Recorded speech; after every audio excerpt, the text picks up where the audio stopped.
The blizzard that struck Cold Creek on February 9th, 1884, arrived without warning and without mercy. Within 22 minutes, the temperature dropped 40 degrees. The sky did not darken the way storms usually announce themselves slowly with the courtesy of gathering clouds and shifting winds. It changed all at once, the way a candle goes out when someone cups their hand around the flame. One moment, Cold Creek was a small Montana Territory town going about its ordinary afternoon business.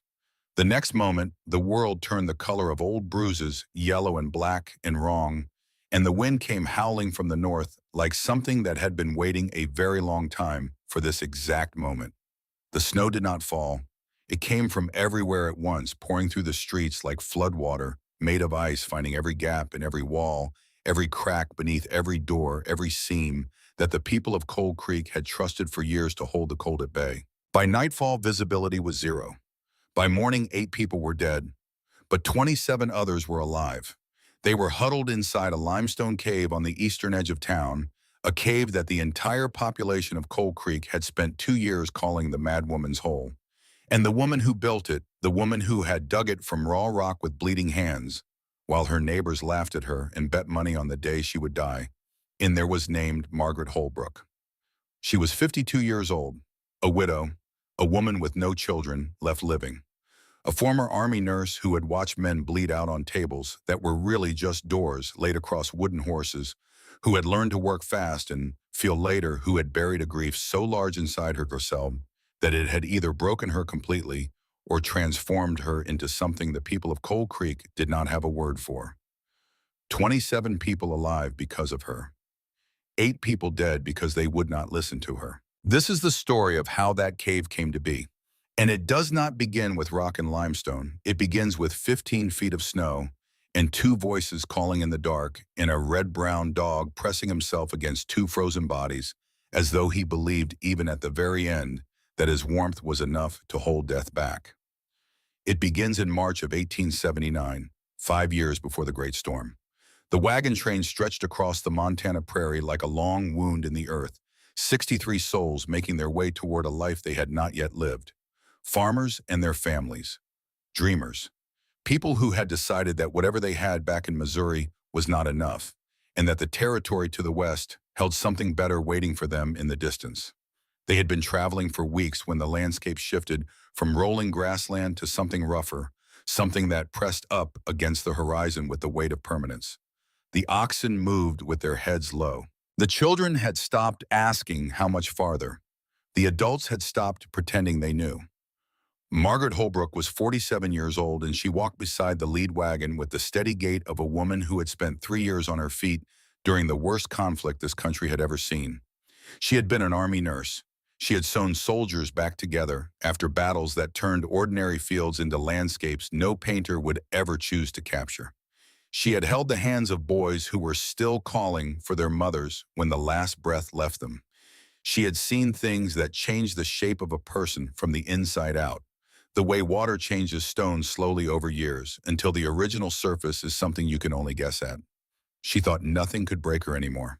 She was 47 years old. She had survived the war. She had come home to a man named Everett Holbrook, and in the years since she had learned the particular gratitude of someone who expected nothing and received everything. Everett walked on the other side of the lead wagon, guiding the oxen with the quiet patience that had made her fall in love with him 20 years before. He was a tall man with large hands and a way of moving through the world that never seemed to require anyone else to get out of his way. The kind of man who could calm a frightened horse with 3 words spoken low. The kind of man whose presence in a room made the temperature feel slightly warmer without anyone being able to explain exactly why. When Margaret watched him walk, she felt a gratitude so deep it sometimes frightened her. She had survived the war. She had come home to this. She had been given a second chance at a life that made sense. Behind them, their son Stellan drove the second wagon. He was 16 years old, already taller than his father, with Everett's gentle eyes and Margaret's stubbornness embedded in the set of his jaw. He was dreaming about Montana the way only a 16-year-old can dream about a place he has never seen, with absolute certainty that it will be exactly as he has imagined it. Their dog Buck rode in the back of Stellan's wagon, a red-brown animal of indeterminate breed with one white ear and the calm, watchful disposition of a creature that had decided long ago that wherever these particular people went, that was where he would go too. The storm came without warning. One moment the sky was clear and the March sun was doing its thin best against the cold. The next moment, the world went white and the wind hit the wagon train with a force that staggered the oxen and sent canvas ripping from the wagon hoops like paper. The temperature dropped so fast that the change was not gradual. It was a fact. One moment it was cold. The next moment it was something else entirely. Something the word cold is not quite large enough to contain. Everett and Stellan had gone to gather firewood, just 30 feet from the wagon, a distance a man could cover in seconds on an ordinary day. Margaret heard them call. She heard their voices for 20 minutes, Everett calling her name, Stellan calling for help, their voices scattered by the wind until the sound seemed to come from everywhere and nowhere at once, as if the prairie itself had swallowed them and was simply replaying their voices for its own cold amusement. She tried to walk toward them. The wind knocked her down. She crawled on her hands and knees, calling back, streaming into the white nothing until her throat felt like raw meat. She could not see her own hand in front of her face. The snow was not falling so much as existing everywhere at once, a solid white presence that had replaced the air.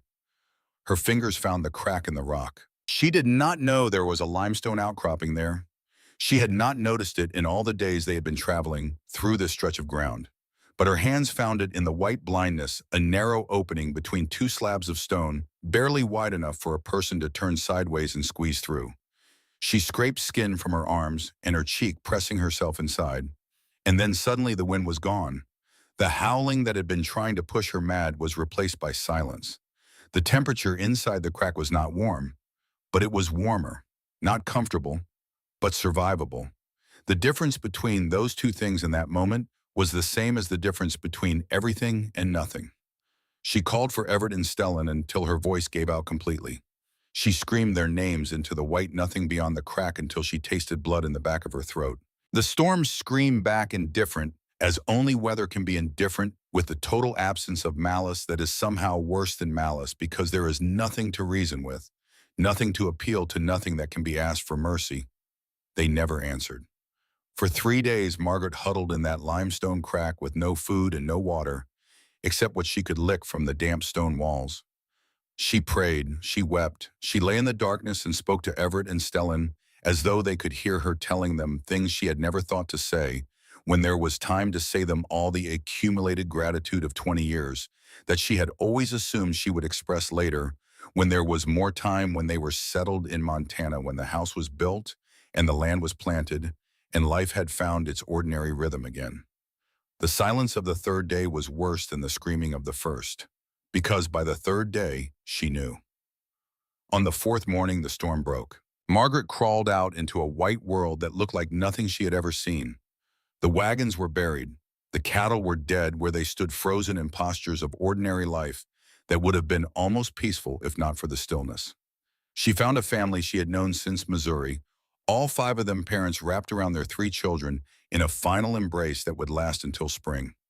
47 of the 63 people in that wagon train were dead. She found Everett and Stellan 15 feet from the crack in the limestone. 15 feet. They had been trying to reach her.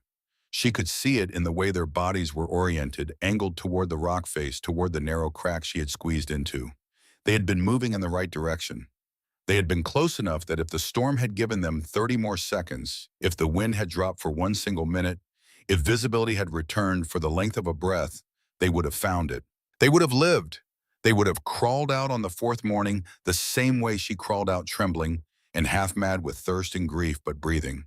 They would have held each other in the cold white morning and wept with something that would eventually become relief. They would have continued on to Montana. They would have built the house Stellan had been dreaming about since Missouri. 15 feet. Buck was lying between them, his body pressed against Everett on one side and Stellan on the other, as if he had spent the last hours of the storm trying to warm them both with the only thing he had left to offer. He was still breathing, barely. His ribs moved in shallow, rapid shivers, and his eyes, when they found Margaret, held an expression that she would spend the rest of her life trying to describe and never quite manage. He had stayed, when staying meant dying. He had pressed himself against the two people he loved and refused to leave them. Margaret knelt in the snow and pressed her face against Everett's frozen cheek. She stayed like that for a long time, long enough for the cold to begin working on her again. Then Buck crawled to her, moving with tremendous effort on legs that had forgotten how to work properly, and he pushed his head against her chest, and she felt his whole body trembling so violently it was almost like a sound. She picked him up and held him against her coat, sharing what warmth she had left. Then she began to walk. She walked 2 miles through the white wreckage of everything she had built before she found other survivors. She never once put Buck down. 3 years passed the way years pass after loss. Slowly, and then all at once, and then slowly again. Margaret worked as a nurse in mining camps across Montana Territory, the kind of camps where men lost fingers and sometimes whole hands, and occasionally their lives, to the mountains they were trying to hollow out for silver. She cooked in hotels. She mended clothes. She took whatever work would keep her fed and give her a reason to open her eyes in the morning. Buck was always with her. He slept at the foot of whatever narrow bed she had rented for the week and followed her from camp to camp with the quiet loyalty of a creature who had made his decision long ago and saw no reason to revisit it. Every night she heard Everett calling her name. Every night she saw Stellan's face in the snow. She did not stop hearing those voices for 3 years. She is not sure she ever stopped entirely. But somewhere in the second year, a thought began to take shape, not like a revelation. More like the way a photograph develops in a dark room, slowly the image becoming clearer, until suddenly you can see the whole thing and wonder why you did not recognize it sooner. She had survived because of the crack in the limestone. The earth itself had protected her when the sky tried to kill her. Her father had taught her about this. Arthur Briggs, a Cornish miner who had spent 40 years working underground in the silver mines of Colorado, who had emerged from the earth every evening covered in dust and smelling of stone, and who had explained to Margaret when she was small exactly why the underground worked the way it worked. The earth maintains a constant temperature, he used to tell her. Not too warm, not too cold. 54 degrees in summer, 54 degrees in winter. It does not matter what the weather does up above. Blizzard or drought. The earth does not change its mind. The sky can turn on you in an instant. The earth keeps its promises. He had lived to be 83. 40 years underground, and he had lived to be 83. Everett and Stellan had died 15 feet from that promise. If the crack had been bigger. If there had been supplies stored inside. If someone had prepared a shelter in the limestone.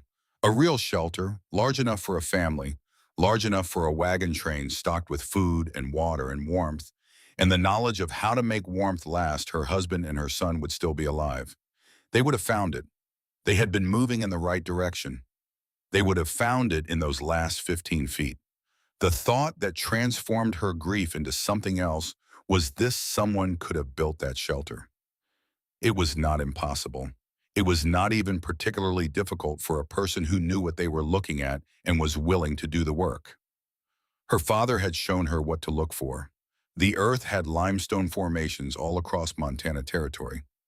Somebody could have been there first. Somebody could have prepared it. Nobody had. That was the thought. Simple enough to hold in two hands. Heavy enough to change the direction of a life. In the spring of 1882, Margaret Holbrook arrived in Cold Creek, Montana Territory.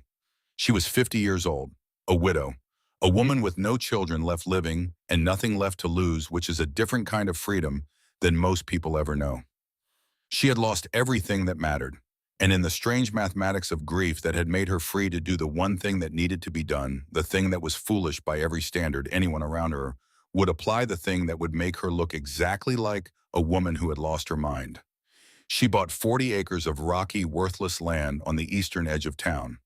The land cost almost nothing because nobody wanted it. Too rocky to farm. Too far from any water source. No practical use for a person of ordinary imagination. What it had was limestone cliffs and a small cave opening that most people walk past without noticing. Just a shadow between two slabs of rock. Easy to miss if you were not looking. Easy to miss even if you were. Margaret noticed. She moved into the cave the day she bought the land. What she found inside changed her plans from ambitious to extraordinary. The entrance was barely wide enough for a person to turn sideways, But beyond that narrow gap, the cave opened into something she had not expected. A chamber large enough to stand up straight, walls of solid limestone carved by water over thousands of years, and passages, dark openings that led deeper into the earth, like questions that had been waiting a very long time for someone to come along and ask them. For 3 weeks she explored with nothing but a lantern and a ball of string, marking her path, never going farther than she could find her way back from. And with each day she discovered more. A second chamber larger than the first. A third chamber with a ceiling so high her lantern light could not reach it. And then on the 11th day, following a passage that narrowed until she had to crawl on her hands and knees, she found the spring. An underground spring. Water so clear she could see every grain of sand on the bottom. Water that ran steady and cold and constant 12 months a year, unaffected by drought, unaffected by freeze. Water that would never stop and never ice over because the earth, as her father had always told her, keeps its promises. The cave system was enormous, far larger than anyone in Cold Creek had any reason to suspect. Large enough to shelter 50 people, maybe more. She told no one. She had learned enough about the world to understand that telling people things before you showed them those things was mostly a way of giving them the opportunity to dismiss you before you had assembled your evidence. She would build the shelter first. She would make it ready. And when it was ready, when the time came, when people needed it, the caves would be there. She picked up her shovel and started to work. The work was not dramatic, which is perhaps why nobody wrote about it in newspapers or mentioned it in the kind of books that celebrate extraordinary things. It was just labor, day after day of labor, so physical and so relentless that most men half her age would have quit inside the first month. She hauled limestone rubble out of the main chamber by hand, load by load, in a canvas sling she had fashioned herself. She cut timber supports from the forest 20 miles away, trees thick enough to bear the weight of the earth above, and she dragged them on a makeshift sled one at a time over rough terrain that offered no particular sympathy for the effort. Each beam weighed close to 200 pounds. There were 18 of them before she was done. She smoothed the floor of the main chamber with a chisel and a hammer, breaking away the rough limestone surface, inch by inch, until a person could walk without stumbling, until an elderly man could move through without a cane, and a child could run without risk. This alone took 6 months of work on her hands and knees. She wore through 3 pairs of gloves. She broke 4 chisels. Her hands bled most days, healing at night and opening again in the morning until the skin on her palms grew so thick it was almost like leather. She carved niches into the walls for oil, lamps, each one positioned so that its light would reach the furthest corners without leaving pools of shadow where fear could collect. She tested configurations for weeks before she found the arrangement that satisfied her. She built sleeping platforms against the walls of the side chambers, rough but functional, covered in straw and wool. She dug a storage room in the rear of the system and began filling it. The ventilation shafts were the most difficult thing. Her father had taught her the principle. Warm air rises. If you create one shaft for air to enter at a low point and another for air to escape at a high point, the cave breathes on its own. No bellows, no machinery, just physics, reliable and indifferent, and always present the same physics that held the Earth's temperature constant at 54 degrees, summer and winter alike. She followed natural fissures in the limestone upward, widening them by hand, testing the airflow with a piece of thread tied to a stick, adjusting until the thread moved the way it was supposed to move. When she lit a fire in the main chamber and the smoke rose cleanly through the shaft and the air stayed breathable and cool, she sat back on her heels and allowed herself 1 minute of something she had almost forgotten the name of. Then she picked up the shovel and kept going. Buck sat at the cave entrance while she worked. Every day, every hour she was inside the cave, he sat at the entrance with the same patient vigilance, his red-brown body a fixed point against the changing light, watching her come and go with the cargo of rubble and timber and supplies. He did not understand what she was building. He understood that it mattered to her, and that was enough for him. At night, they slept inside the cave. The temperature held steady, 54 degrees, just as her father had promised. Outside the Montana Territory, winter pressed against the limestone walls with everything it had. Inside, the earth kept its promise. The first person from Cold Creek to come to her property was Ruth Calloway, the woman who ran the bakery on Main Street.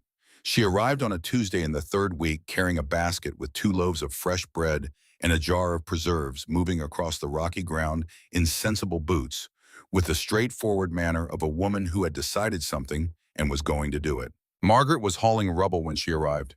Her dress was torn, her hands were bleeding. There was limestone dust in her hair and on her face, and she was aware that she looked exactly like what the town was already beginning to say she was. Ruth set the basket down on a flat rock and looked at the cave entrance without judgment. "Everyone in town thinks you've lost your mind," she said. "I know," Margaret said. "I lost my first husband to a mining accident," Ruth said. "Lost the second to cholera. I know the difference between a woman who's broken and a woman who's building something." She looked at the cave entrance again. "You're building something in." It was the first time in 3 years that anyone had said that to her. They did not talk for long. Ruth left the bread and went back to town. But she came back the following Tuesday, and the Tuesday after that. She never stayed more than 20 minutes, never made promises she could not keep, never asked for anything in return. She just brought bread and stayed long enough to remind Margaret that she was not entirely alone in the world. It was enough. Some days it was more than enough. The second person to come to Margaret's property was Cole Harmon. He was 25 years old, the blacksmith's twin, with the broad shoulders of a man who had grown up around heavy work and the casual cruelty of someone who had never once been on the wrong side of a situation and so could not fully imagine what it felt like. He came on a Saturday afternoon with 2 friends from the saloon, and he did not come with bread. He stood at the edge of Margaret's property and looked at the cave entrance, and then at his friends, and then he made a show of taking money from his pocket. $5 says the cave collapses before Christmas, he announced loud enough for Margaret to hear from 30 feet away. 15 more says she's dead inside it before spring.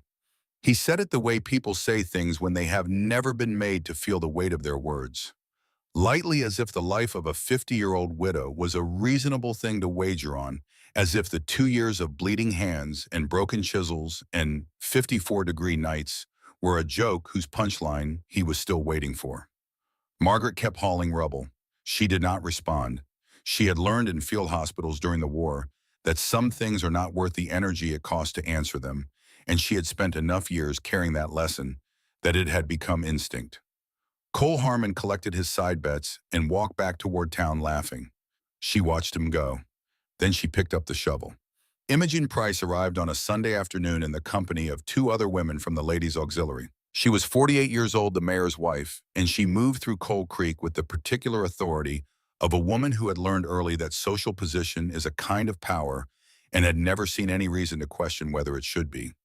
She surveyed the cave entrance and the piles of rubble and the rough timber leaning against the limestone face, and her expression did exactly what Margaret had expected it to do. "You poor thing," Imogen said with a warmth in her voice that was not quite warmth. "Everyone can see you have been suffering, losing your family the way you did." She paused, letting the sympathy settle. "The Ladies' Auxiliary has been discussing your situation. We're prepared to take up a collection." "For what purpose?" Margaret said, not stopping work. "To help you find somewhere more appropriate, somewhere with proper care." Another pause. "There are institutions in Helena that specialize in women who've experienced significant trauma. I'm sure the doctor could write a recommendation." Margaret set down the rubble she was carrying. She looked at Imogen Price directly the way she had learned to look at things during the war, without flinching, without adding sentiment, just seeing what was actually there. "In 1873, a blizzard killed 200 people across Montana Territory," she said. "In 1876, another storm killed 84 in a single county. In 1880, a family of 7 froze to death 3 miles from this town. Their cabin was buried so deep they weren't found until spring." Imogen opened her mouth. "I came here to build a shelter," Margaret said. "Not to be saved. Thank you for the concern."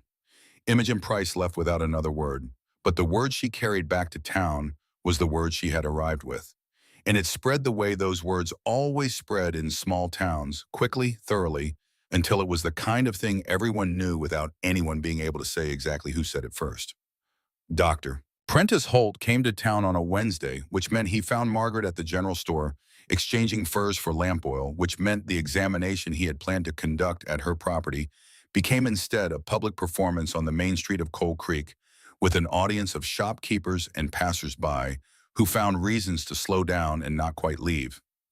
He was 62 years old, a physician with degrees from institutions back east, and the particular confidence that accumulates in a man who has spent decades being the smartest person in every room he enters. He spoke to Margaret the way he spoke to patients he had already diagnosed. "Mrs. Holbrook," he said, opening his leather notebook, "I've been asked by several concerned citizens to evaluate your state of mind." "My state of mind is clear," Margaret said. "Living underground is medically inadvisable," he said. "Studies indicate it leads to melancholia and respiratory disease." "Studies written by people who've never been underground," Margaret said. "The Earth maintains a constant temperature of 54 degrees. The air in a properly ventilated cave is cleaner than the air in any house with a wood stove. My father was a Cornish miner. He spent 40 years underground. He lived to be 83. Dr. Holt's pen paused above his notebook. He had prepared for confusion. He had prepared for defensiveness. He had not prepared for a woman who cited lung physiology on a Wednesday morning on Main Street while holding a jug of lamp oil. He closed the notebook without writing anything in it, but the word he carried back through town was the same word he would have written regardless of what she had said, and it was heavy enough coming from a doctor to settle into the ground like stone. Reverend Elias Cade delivered his opinion from the pulpit the following Sunday. Margaret did not attend his church, but she heard about it from Ruth, who came the next Tuesday with bread and a look on her face that combined indignation and the kind of tired resignation that comes from having watched human behavior for long enough to recognize its patterns. "He called you a pagan," Ruth said that God placed us above the earth, not beneath it, like worms. "What does he think roots are?" Margaret said. Ruth considered this for a moment. Then she put the bread down and went back to town. Mayor Aldous Price came in his official capacity on a Thursday morning, lone, wearing the kind of suit that signals a man's belief in his own significance. He was 58 years old and he owned the bank in the three best maintained buildings in Cold Creek. And he walked with the practiced ease of a man who had not been told no in a very long time.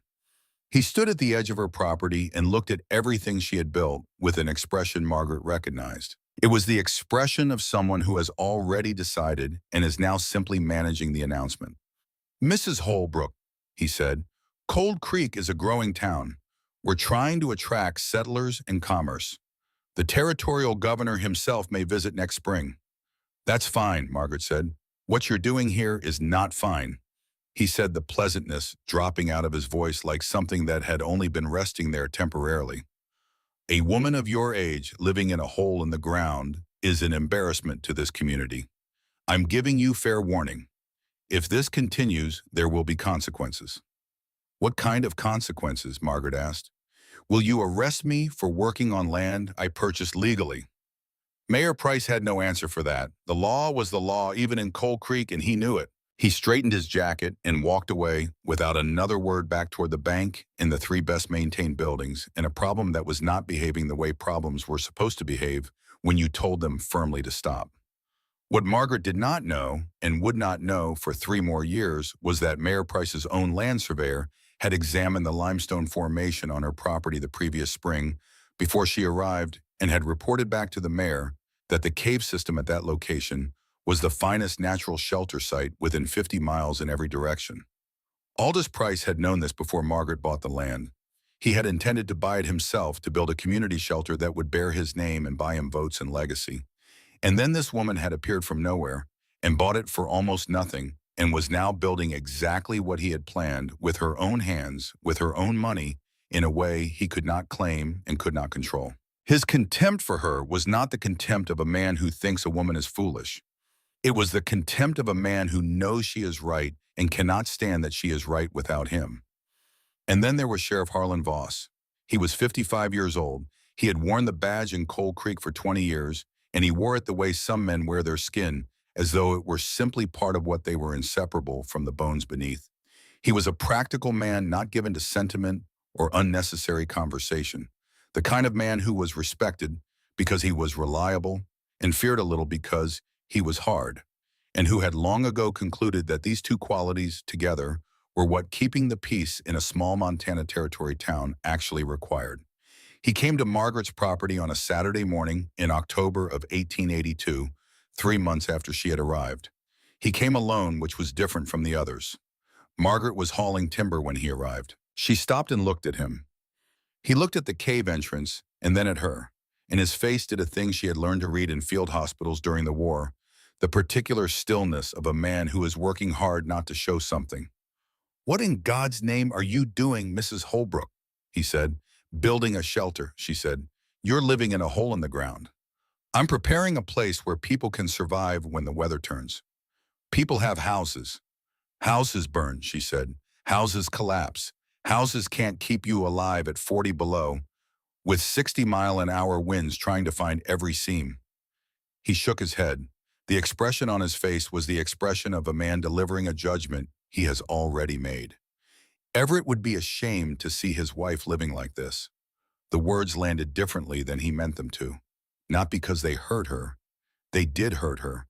But because of the specific name he had chosen. Not your husband, not a decent man.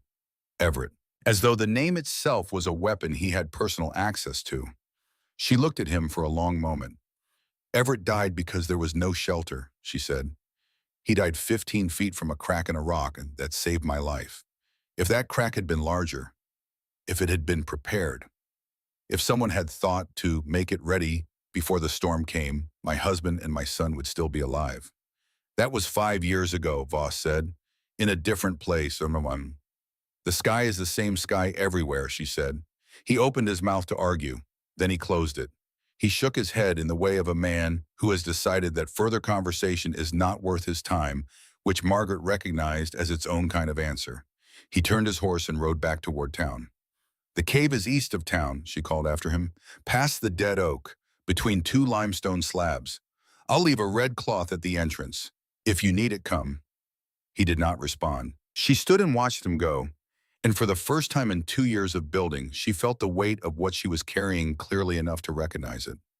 Not the weight of the timber, not the weight of the rubble, the weight of being right about something that no one was willing to hear in a place where being right was not enough, where the only currency that mattered was the opinion of people who had already decided what you were.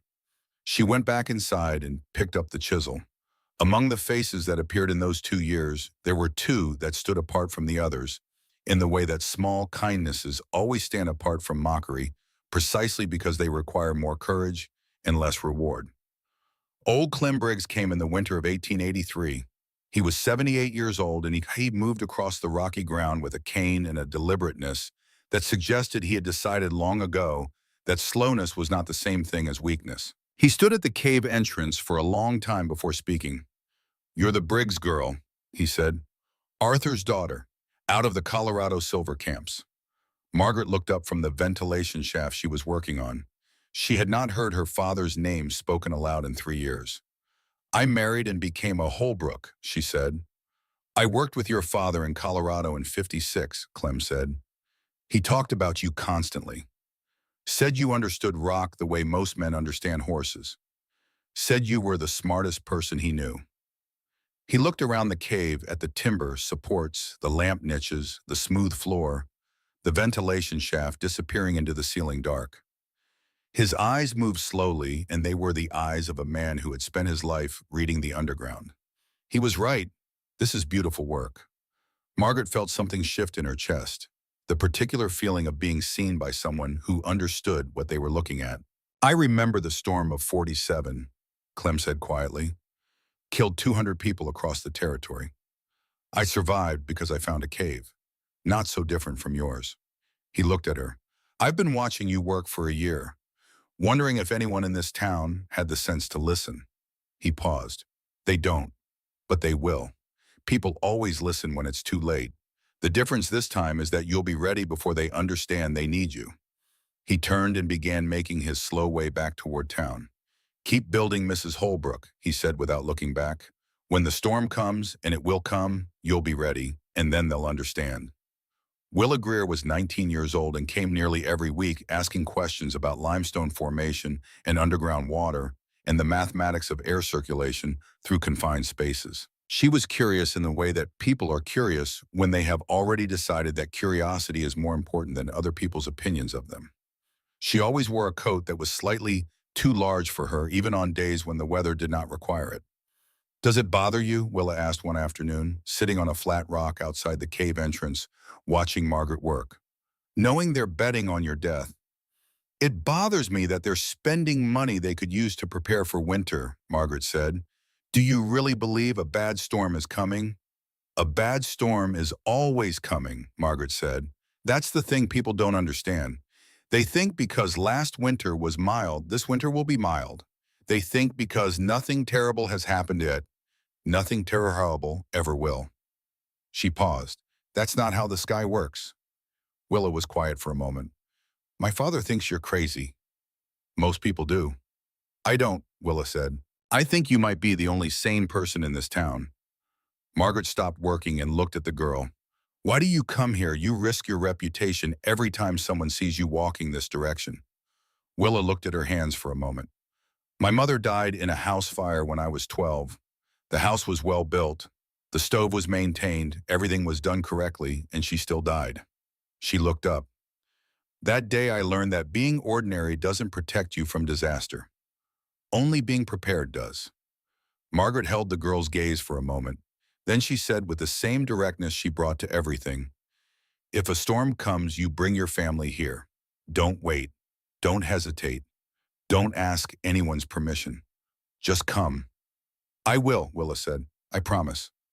By the summer of 1883, Margaret Holbrook had transformed the cave system into something the people of Cold Creek had never seen, mostly because none of them had ever gone inside to look. The main chamber was 40 feet deep, 25 feet wide, and 12 feet high. Every wall reinforced with timber. Every floor smooth enough for an elderly person to walk without looking down. The ventilation system worked exactly as her father had described it, drawing fresh air in through one shaft and pushing stale air out through the other, steady and silent, and requiring nothing but physics to keep it running. The storage room held enough dried meat and flour and preserved vegetables and beans to feed 50 people for 3 full weeks. The spring chamber had access to water that would never freeze. The sleeping area had 12 platforms. The medical station was stocked with bandages and the herbs she had learned to use in field hospitals when the real medicine ran out. She had spent every dollar she had.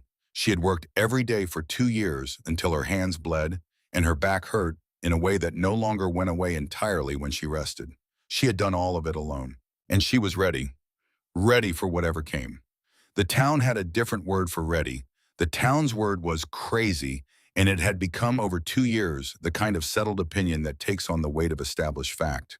The kind of thing that gets repeated so many times it stops needing any evidence to support it. Margaret knew this. She did not particularly care. She had built what needed to be built. The opinions could take care of themselves.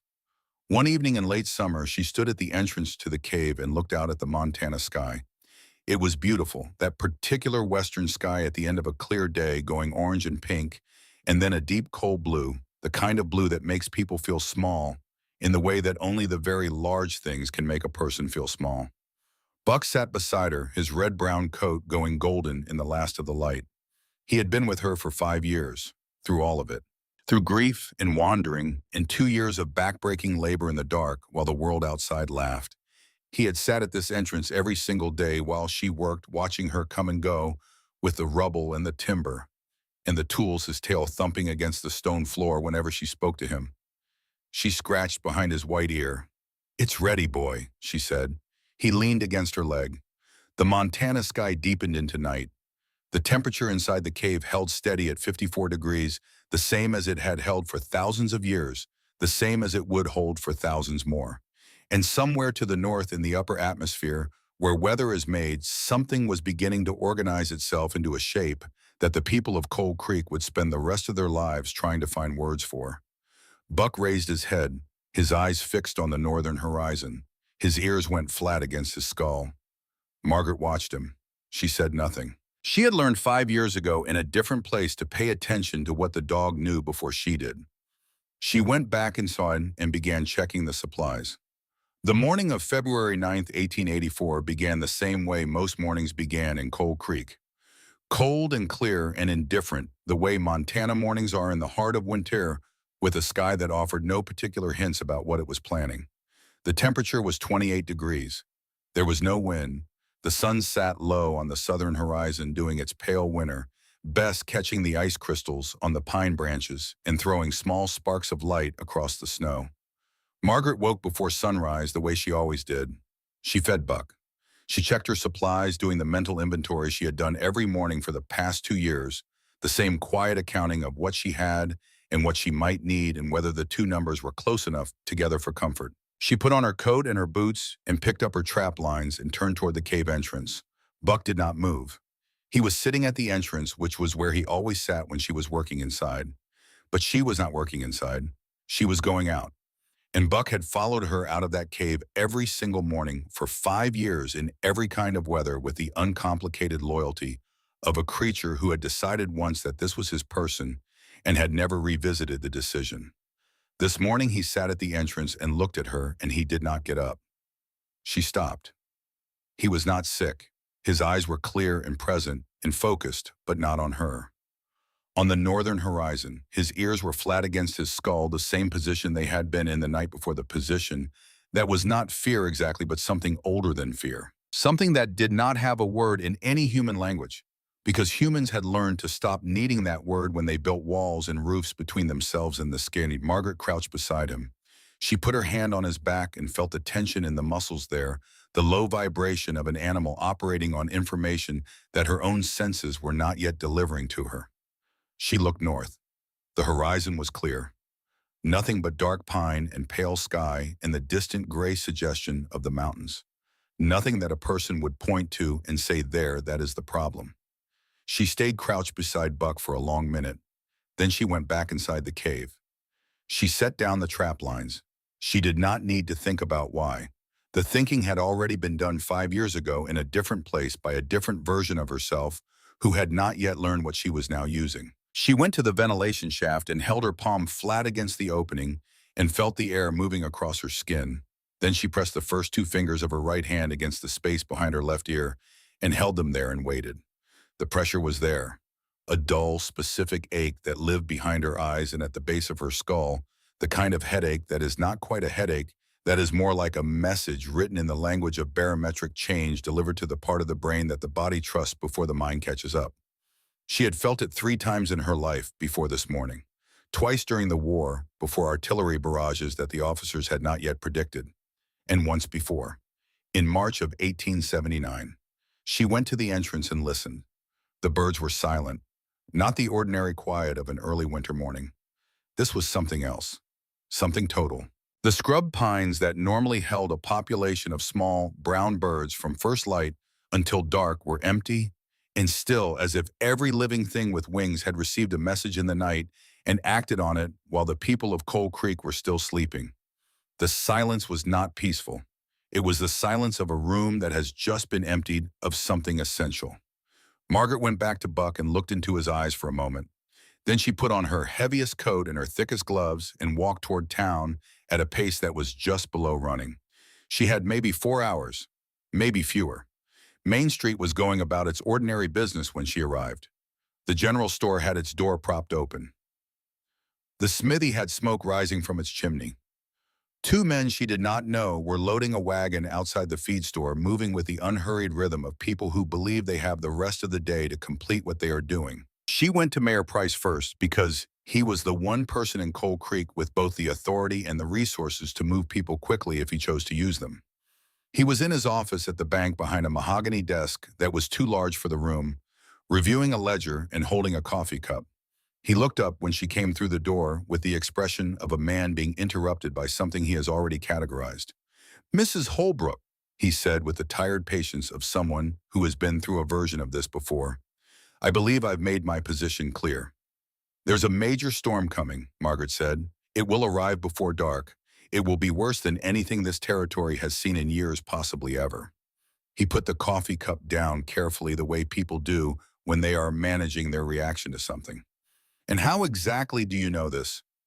"The pressure is dropping. The birds have gone silent. The clouds on the northern horizon are the color of sulfur. These are signs I learned from my father, who spent 40 years reading the earth. They're the same signs I saw the morning of the storm that killed my family." Mayor Price looked at her for a moment with the expression of a man weighing the cost of what comes next against the cost of what he is about to say. Mrs. Holbrook, he said, we have weather every day. We do not cancel business and send people running to limestone caves because a woman who lives underground has a headache. This isn't weather, she said. It's a killing storm. People need to secure their livestock. They need extra firewood. They need to know where to go when their houses aren't enough. Go back to your hole, he said, and stop frightening people. She looked at him the way she had looked at men during the war when they were wrong about something that was going to cost lives, with the steady, contained look of a person who has already spent her anger on things that mattered more and is now simply recording the conversation for the historical record. The cave is 2 miles east, she said, past the dead oak, between two limestone slabs. I've marked it with a red cloth. The door will be open. She left. Dr. Prentice Holt listened to her for 3 minutes and offered her a sedative. Reverend Elias Cade said he would place his trust in the Lord's protection and shelter his congregation in the church, which was built on solid ground and had stood for 12 years. She tried 6 more families. Some listened politely. Some barely let her reach the second sentence. One woman laughed the short, sharp laugh of someone who finds the source of the humor slightly uncomfortable and wants to move past it quickly. By 2 in the afternoon, she had tried every door she could reach and had been turned away at every one. She stood on Main Street for a moment with the sensation of having done everything that could be done, and knowing it was not enough the feeling she had felt in field hospitals when the surgery was finished and the patient's fate was now in the hands of something beyond medicine. She looked north. The horizon had changed while she was moving through town. The clear sky she had left that morning was gone. In its place, building up from the north with the slow certainty of something that has made up its mind, was a wall of cloud, the color she had hoped she would never see again. Yellow. Not the yellow of late afternoon light or distant haze. The yellow of sulfur. The yellow of sickness. The yellow of an atmosphere that has been disturbed at a level far above where clouds normally form. Something deep and systemic, a change in the fundamental pressure of the air over an enormous area. She had one person left. Sheriff Harlan Voss was standing outside the bank, which meant he had been inside the bank, which meant he had heard at least some of her conversation with Mayor Price through the door. He was leaning against the post arms crossed with the expression of a man who has positioned himself to observe a situation he is not certain he wants to be part of. "Lenora," he started. "Margaret," she said. A pause. "Margaret, you need to stop this. People are talking about taking legal action."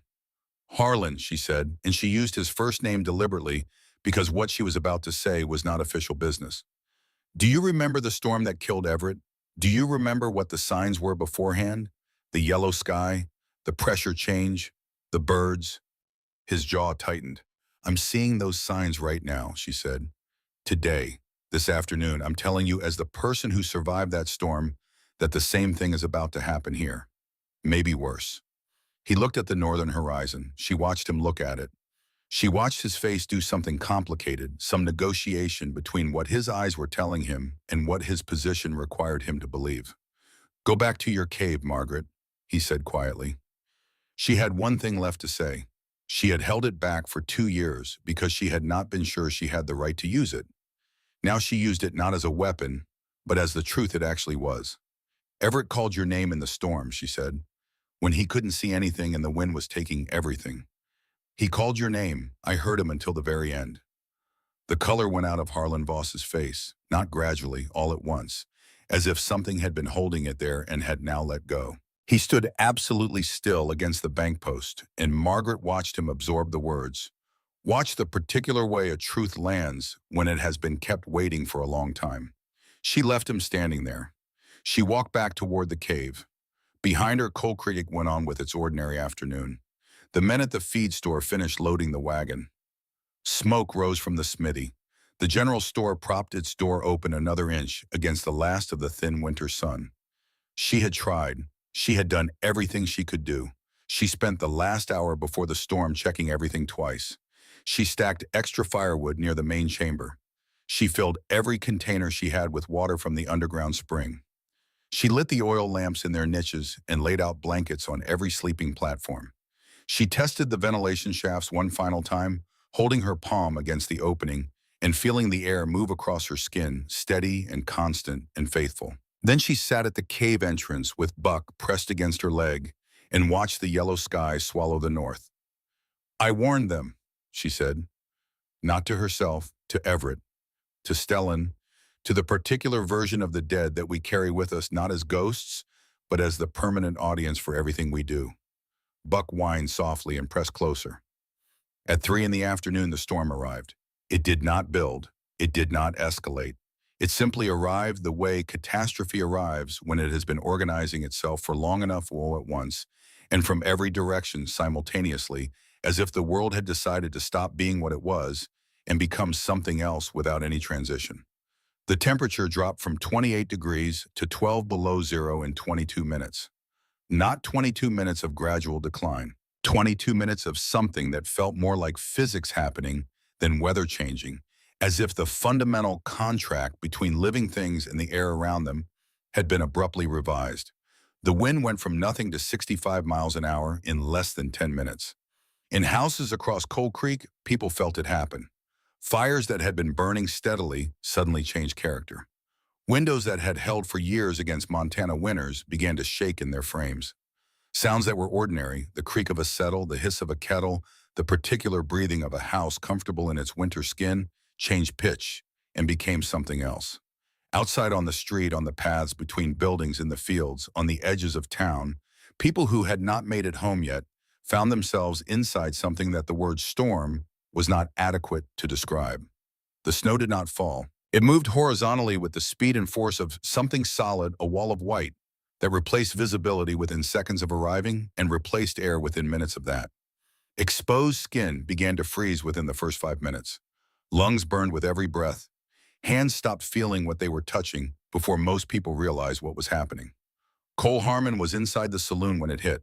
He waited 20 minutes watching the snow accumulate against the windows, was telling himself it would ease. When it did not ease, he buttoned his coat and stepped out the door to make the 50-yard run to his father's smithy. He lost his direction in the first 10 feet. The wind turned him around so completely that he could not have said with certainty which way was north or south or toward the building he had just left. He moved forward because standing still felt worse, and he moved for 20 minutes in what he later described as circles, though he had no way of knowing this at the time. No reference points, no landmarks, nothing but white in every direction, and the wind pushing him off balance every third step, and the terrifying awareness growing by the minute that his hands had stopped reporting on what they were touching. He walked into a wall. He followed the wall with fingers that could no longer feel the wood, found a door, pounded on it until it opened. He fell inside. It was not his father's smithy. It was the home of a family he barely knew 2 doors down from where he had aimed, which meant he had covered 50 yards by walking for 20 minutes through the storm and had arrived 8 feet from where he had started. He was alive. He was also missing significant portions of the feeling in both hands, Doctor. Prentice Holt was on the eastern edge of town visiting a patient when the storm arrived. His horse panicked at the first gust and threw him hard onto ground that had the consistency of iron at 12 below zero. He heard something crack in his left leg before he felt it. In the cold, the pain was slow to arrive. By the time it arrived fully, he was already unable to stand. He crawled for what felt like an hour through the accumulating snow, his useless leg dragging behind him, his hands finding purchase and losing it and finding it again on ground he could not see. His hands found wood, a fence post. He followed it to a gate, and the gate to a barn, and the barn door opened when he pushed it, and he dragged himself inside onto frozen straw and lay there while 2 terrified horses moved in their stalls above him, and the storm made the barn walls flex inward and then settle and then flex again. He was alive. Whether he would stay that way, he could not yet determine. Imogene Price was at the general store when the door blew off its hinges, not damaged, not cracked, taken cleanly by a gust that happened to find the precise angle between the door and its frame and apply the kind of force that reveals exactly how much the ordinary world relies on things going slightly less than their worst. The interior of the store went white in minutes as the snow drove in through the open frame, and the temperature inside began dropping toward the temperature outside with the casual efficiency of physics completing a task. She got behind the counter. She wrapped herself in everything she could find. She stayed there. She was alive. But the store without its door, without any way to stop the cold from entering, was going to become indistinguishable from the outside world within hours. In houses across Cold Creek, in barns and outbuildings, in the smaller structures that had always been sufficient for Montana winters because Montana winters were one thing, and this was something else entirely, people made the calculation that most of them had never expected to face. Their walls were holding, their fires were burning, but the drafts coming through the seams were different now. Not cold air finding gaps, but something purposeful. Something that moved through an inch of space, like water through a crack in a dam, and the fires were losing the argument. There was a cave 2 miles east of town. There was a red cloth between two limestone slabs. Most of them had laughed at the woman who put it there. The first to arrive was Willa Greer. She had been home with her parents and her younger brother Ned when the storm hit the west-facing wall of their house with enough force to crack the mortar between the stones of the fireplace. The smoke began backing up into the room within the first 30 minutes. Willa's father, a large and practical man who had never in his life been in a situation that preparation could not address, stood in the filling smoke and looked at the cracked mortar and said nothing, which was the first indication to everyone in the room that the situation was beyond his experience. "We have to go," Willa said. "We cannot go out in this," her father said. "If we stay here, the smoke will be a problem before the cold is. I know where to go." She looked at her father steadily. "Mrs. Holbrook's cave, 2 miles east, past the dead oak. I know the way. She told me the way." "That woman," her father said. The words carried everything the town had said about Margaret for 2 years, compressed into 2 syllables. "That woman," Willa said, "is the only person in this town who prepared for today." They argued for 5 minutes, which was 4 minutes longer than they had. Then a gust hit the window on the north wall, and the glass cracked in its frame, and the cold came through the crack like a statement of intent, and the argument was over. They wrapped themselves in everything wearable. They tied rope around their waists, each person connected to the next Willa at the front. She had walked this route twice a week for 2 years. She knew the landmarks: the dead oak with the split trunk, the limestone face that came up suddenly on the left, the shadow between two slabs that looked like nothing from the outside. The walk that normally took 20 minutes took just over an hour. The wind knocked them down 7 times between them. The snow was so dense and so forcefully horizontal that opening their eyes into it was less an act of seeing than an act of faith, because there was nothing to see except white, and more white, and the particular darkness at the center of white that is not dark at all. Willa kept the wind on her left shoulder and kept moving and kept the rope taut and did not stop. They found the dead oak. They found the limestone face. They found the red cloth frozen stiff standing straight out from between the slabs in the wind, like a signal flag from a ship that had known this storm was coming. Willa pushed through the narrow opening and felt the change happen the moment she was inside. The wind was gone. Not reduced, not diminished. Gone. The screaming that had been trying to dismantle the inside of her skull for the past hour was replaced by a silence so sudden and so complete that it felt almost physical, as if the silence itself had weight and warmth. The temperature was 54 degrees.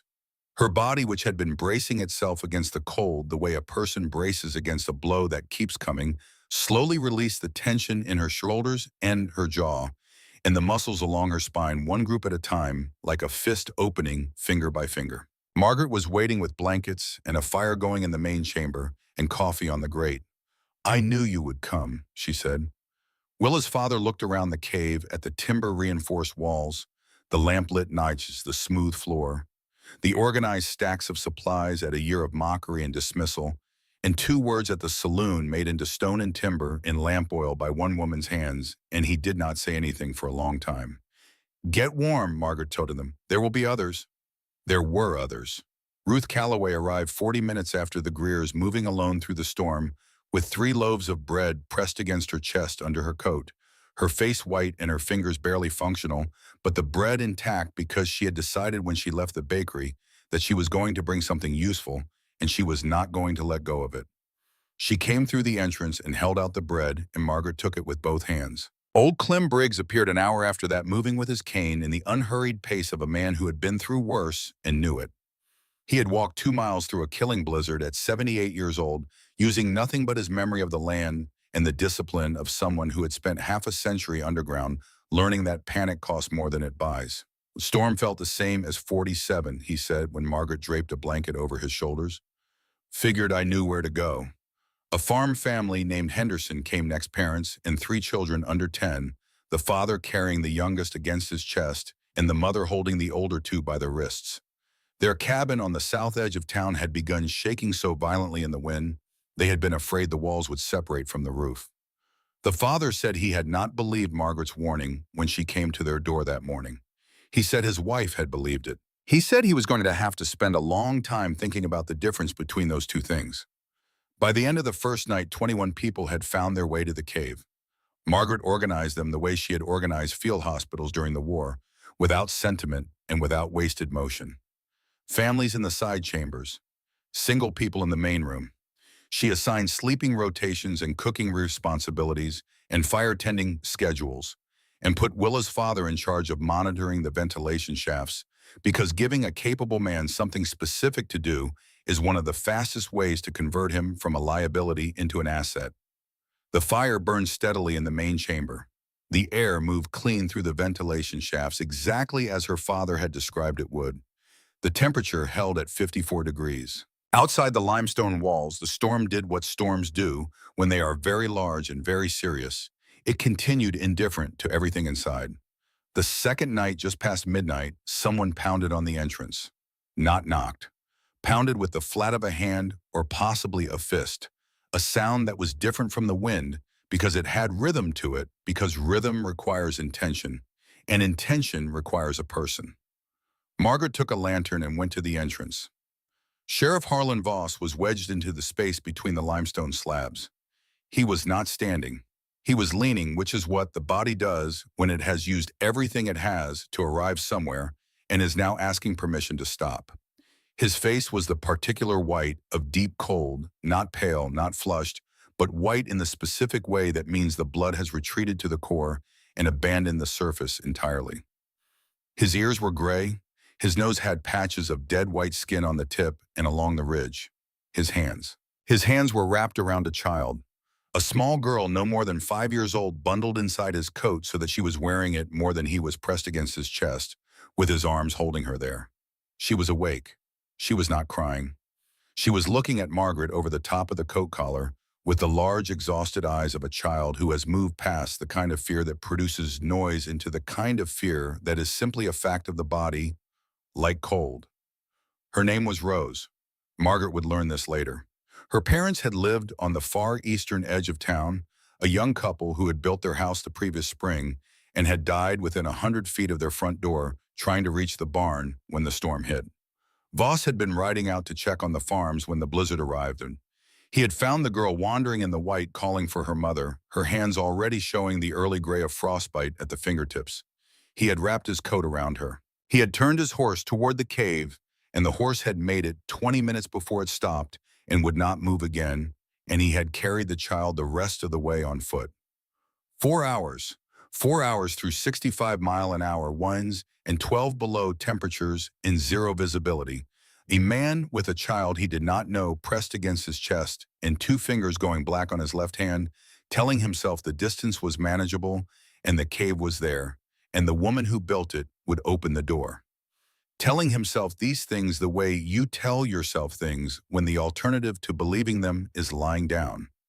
He had not come to be saved. He had come because there was nowhere else left to take the child. Couldn't leave her, he said. His voice was the voice of a man operating the very last portion of his reserves. Parents are dead. Found her in the snow. Margaret took the child from him. The girl came without resistance, settling against Margaret's chest with the boneless trust of extreme exhaustion. Then Margaret reached for Voss with her freed in hand. "Come inside," she said. She said it with no particular emphasis. No triumph, no performance, no acknowledgement of the 2 years between his last visit to her property and this one.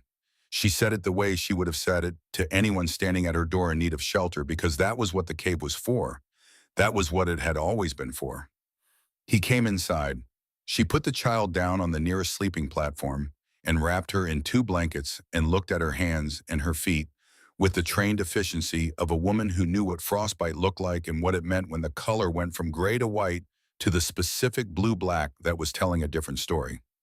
Rose's hands were red and swollen, but not gone. Her feet were the same. She would recover. She turned to Voss.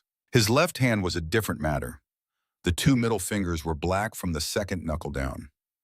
The index finger was gray, which was redeemable, but only with time and warmth and the precise kind of care that asks the body to decide it wants to keep something it has already begun to release. She worked on him for 2 hours, doing everything she had learned in field hospitals and everything she had learned from 3 years in mining camps and everything she had learned from 40 years of her father's practical wisdom about what the human body can survive if you treat it with both urgency and patience. When she finished, she sat back on her heels and looked at the two black fingers. He followed her eyes. "Am I going to lose them?" he said. "Yes," she said, because she had always believed that the truth, even when it is terrible, is less cruel than a comfortable lie that runs out before the situation does. He looked at the fingers for a moment, then at the child sleeping in the blankets. "I had it coming," he said. "Nobody has losing fingers coming," she said. "Not even people who deserve worse than they've gotten." Voss was quiet for a moment. The fire crackled in the main chamber. Somewhere in the side chambers, a child cried softly and then stopped. The storm pressed against the limestone walls, and the limestone walls did not move.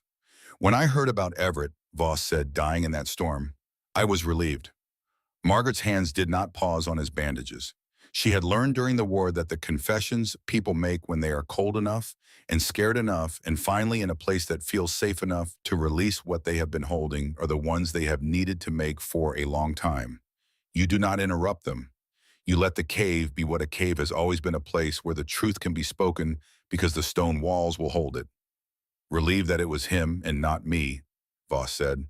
"He wrote to me, 6 months before the wagon train. Told me Montana was full of opportunity. Asked me to come with him. I said no. Too comfortable. Too settled." A long pause. "Every time I saw you, I saw the letter. I saw the man I left behind to D while I stayed home comfortable. I couldn't look at you without looking at what I'd done. So I made you something I could look down on instead." The fire shifted. Margaret finished wrapping his hand and set it down with the same careful deliberateness she brought to all physical things: tools, patience, stone. "Guilt is a weight," she said. "You can carry it until it breaks you, or you can build something with it." She looked at him directly. "Everett believed you were the kind of man who would do the right thing when it mattered. He wrote you that letter because he believed that. He was not wrong about you. He was only early." Voss looked at Rose sleeping in the blankets, at the small fist curled around the edge of the wool. "I want to keep her," he said, "if nobody else takes her." "Get some sleep," Margaret said. "We can talk about tomorrow when tomorrow comes." The third day brought the weight that comes when the body has stopped processing shock and started processing reality. 27 people consumed food and water at a rate that Margaret had not planned for because she had planned for 50 people for 3 weeks, which sounded like an enormous margin until you accounted for children who needed more, for people recovering from cold injuries, who needed more for the way fear makes everyone hungrier than they would otherwise be. She made the adjustments without announcing them, reducing portions by a calculation she kept in her head, distributing the reduction across enough different quantities that no single item made the change obvious. Imogen Price noticed on the morning of the third day. She had arrived the previous afternoon, brought to the cave entrance by two of her husband's employees who had found her in the destroyed general store and half carried her across 2 miles of storm-swept ground. She had arrived with nothing. No bread, no supplies, no useful skill, only the very clear opinion that the circumstances were unacceptable and the even clearer sense that expressing this opinion was her primary contribution to the situation.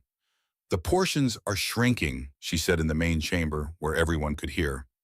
"We're adjusting consumption to match our supplies and the duration of the storm," Margaret said. "We're running out," Imogen said. "We're all going to starve in this hole." The cave went quiet. 26 people turned toward Margaret because in a crisis, people look at whoever has been holding things together, not because they have made a conscious decision to grant authority, but because the body follows competence the way water follows gravity. We are not running out, Margaret said. We are being careful. There is a difference. You have no right to decide how much we eat, Imogene said. We are free citizens, not prisoners.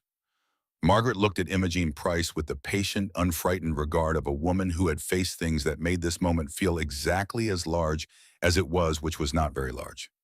You are guests in my home, she said. If you feel that the arrangement is inadequate, you are welcome to make other arrangements. She gestured toward the entrance where the wind could be heard, even through the limestone walls, a constant low note like a machine that is running continuously and has no off position. Imogene opened her mouth. She closed it. She sat back down on her platform and ate her portion without speaking. The fourth night, Margaret found Imogene alone in the far corner of the storage chamber, sitting on the ground with her back against the limestone, not moving, not sleeping, just sitting in the dark beyond the reach of the main chamber's firelight. Margaret brought a lantern and sat down across from her. For a long time, neither of them spoke. This was fine. Margaret had spent enough time underground to know that silence between two people in the dark is not always empty. Sometimes it is the most honest kind of conversation, the kind that happens before the words are ready.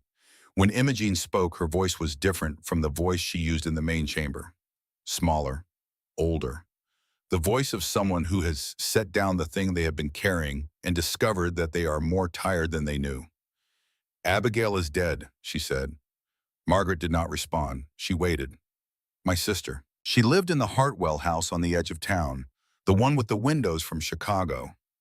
Imogene looked at her hands folded in her lap, and the motion was not the motion of a woman composing herself, but of a woman who has already come undone and is simply moving through what comes after.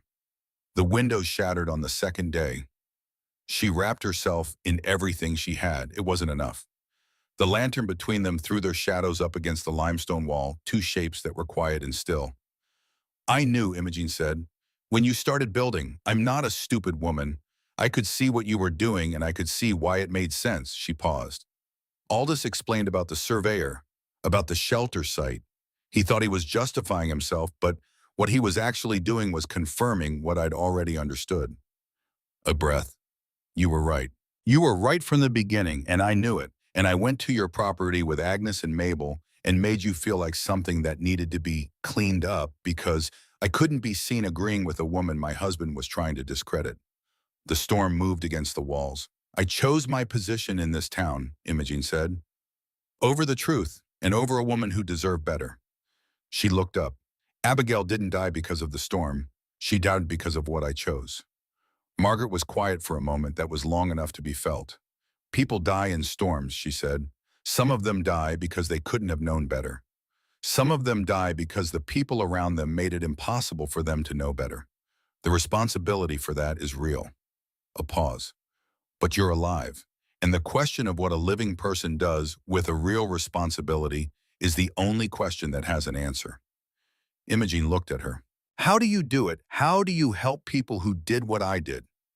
Margaret thought about this, about the field hospitals, about the men she had patched back together who had done terrible things before they ended up on her table, and about the ones who had done nothing wrong at all, about the fact that a wound is a wound, regardless of the history of the person attached to it. Because the work is the same, she said. Whoever is in front of me. She picked up the lantern. She stood. Get some sleep, she said. Tomorrow is going to need you to be useful. Imogene looked up at her. Something in her face shifted, not resolved, not forgiven, but reorganized. The beginning of something that was not peace, but was adjacent to it and might with enough time become it. Margaret walked back toward the main chamber where the fire was burning and 26 people were sleeping, the exhausted sleep of people who have discovered that they are going to survive and are not yet sure what to do with that information. She checked the ventilation shafts. She checked the fire. She checked the sleeping platforms moving from one to the next the way she had moved through ward tents during the war. Quietly, efficiently noting each person the way a person notes something they are responsible for and intend to keep. Buck moved with her, his red-brown coat catching the firelight, his nails silent on the smooth stone floor.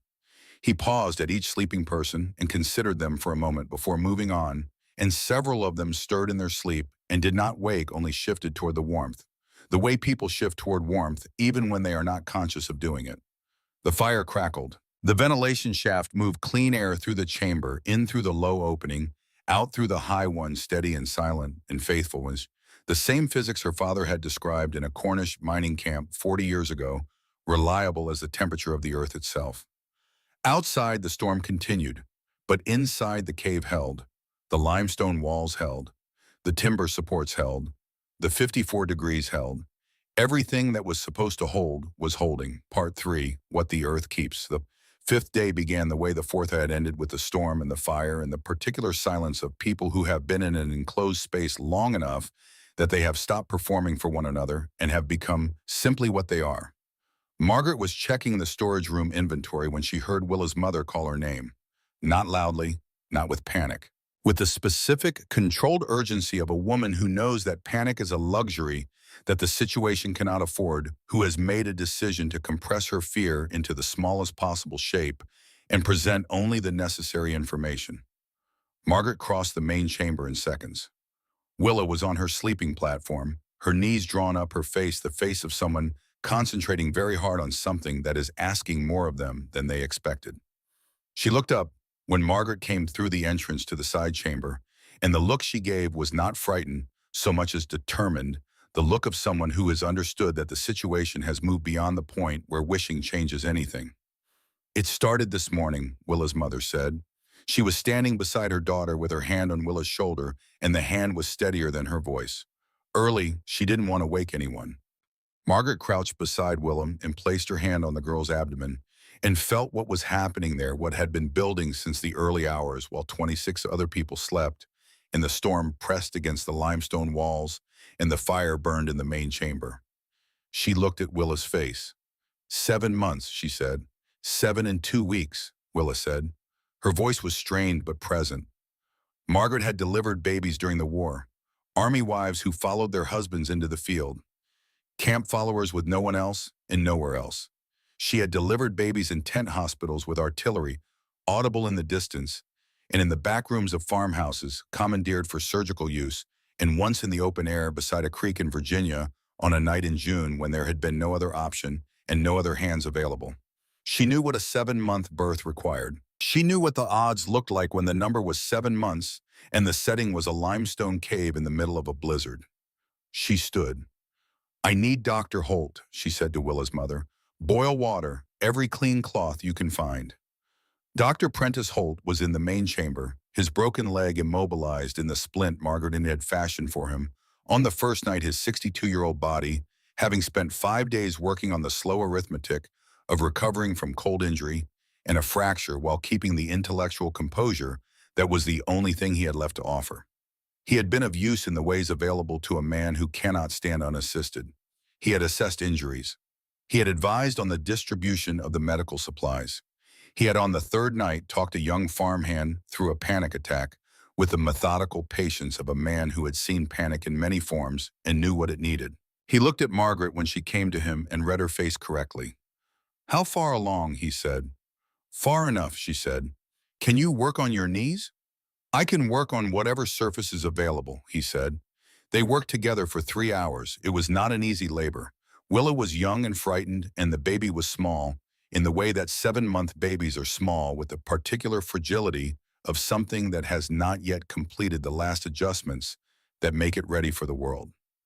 Dr. Holt managed what he could from his position, his voice low and precise, directing Margaret's hands when his own could not reach, drawing on 40 years of experience that had accumulated in exactly the way experience accumulates through repetition and error, and the slow refinement of technique against the resistance of actual situations that never behave exactly like the textbooks describe. Margaret did the rest.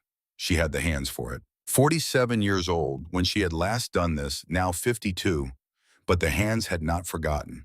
The hands remembered what the mind might have let go of, the exact pressure, the exact angle, the specific gentleness that is not the absence of force, but a different kind of force, more patient, more directed. When the baby came, she did not cry. She was there in Margaret's hands, impossibly small, the color of something that has not yet decided what color it wants to be. Not breathing, the chest did not move, the eyes did not open. 26 people in the connecting chambers heard nothing from the side room, where 3 hours of concentrated effort had just concluded, and the absence of the sound they were waiting for was its own kind of sound.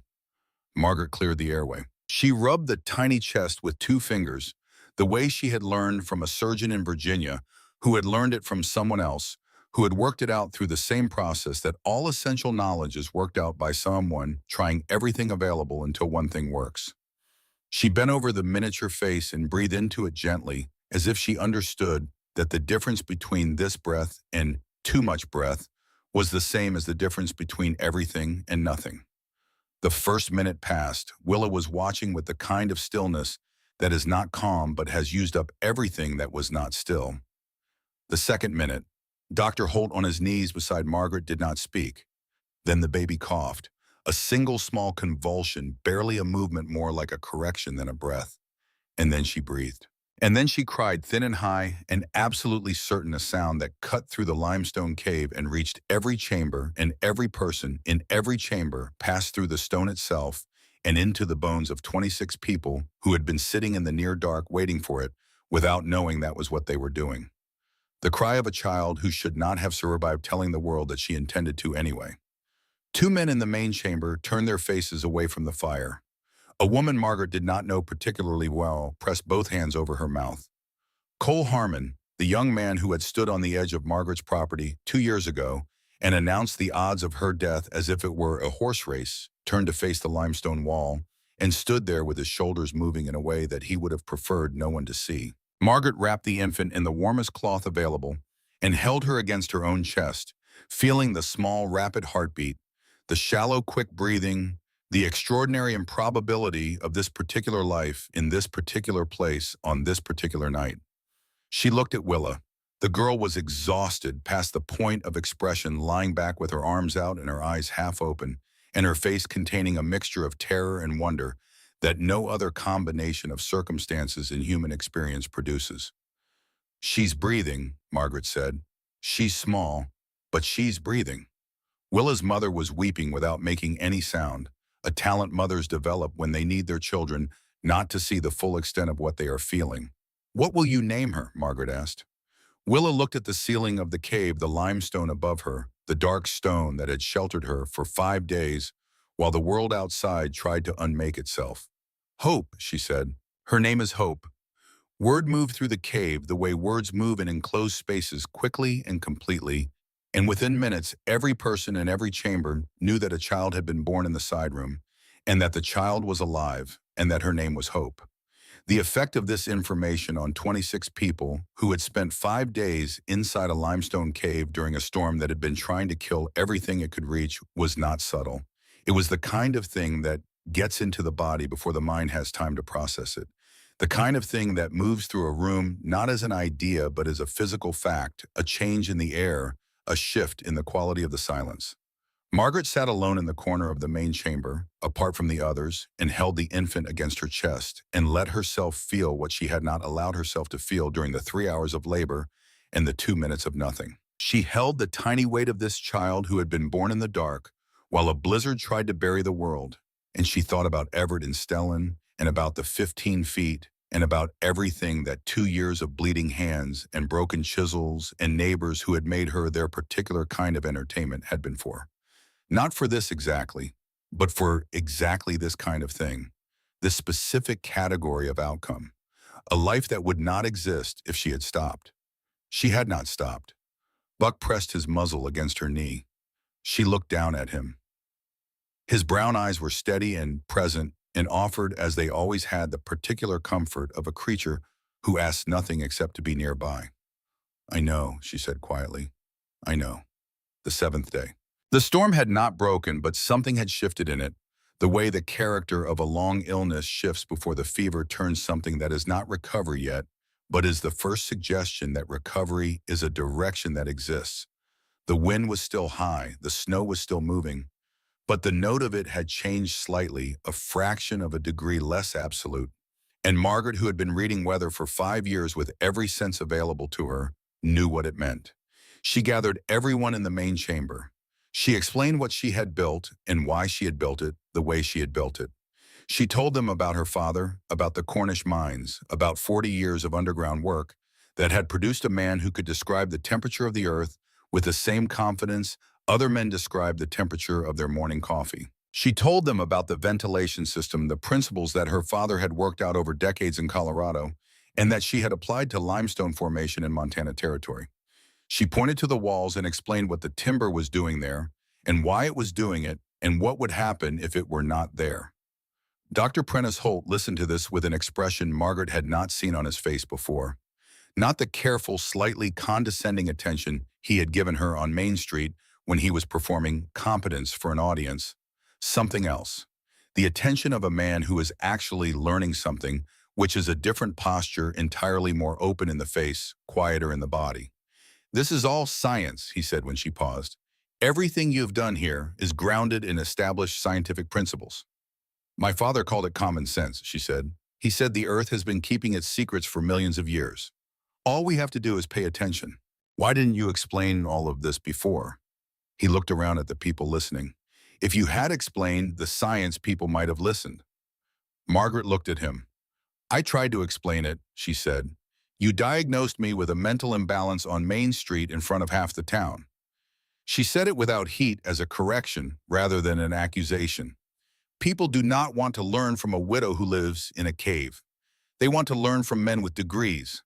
So I stopped explaining and I started building." Dr. Holt looked at the floor of the cave, the smooth limestone that had taken 6 months of hands and knees to create. Then he looked up. "I owe you a significant apology," he said. "You've been useful the past 6 days," she said. "Start there." On the ninth day, February 18th, the storm broke. Not gradually, in the way that large things end with a sudden subtraction rather than a slow diminishment. The wind stopped. The snow stopped. The sound that had been the constant background of 9 days, so constant that people had stopped hearing it as a sound and had begun treating it as the fundamental condition of existence, simply ceased. The silence was enormous. Buck raised his head. His ears came forward. He made a sound that was not quite a whine and not quite a bark, something in between, and then he went to the cave entrance and stood there looking out. Margaret pulled on her coat and followed him.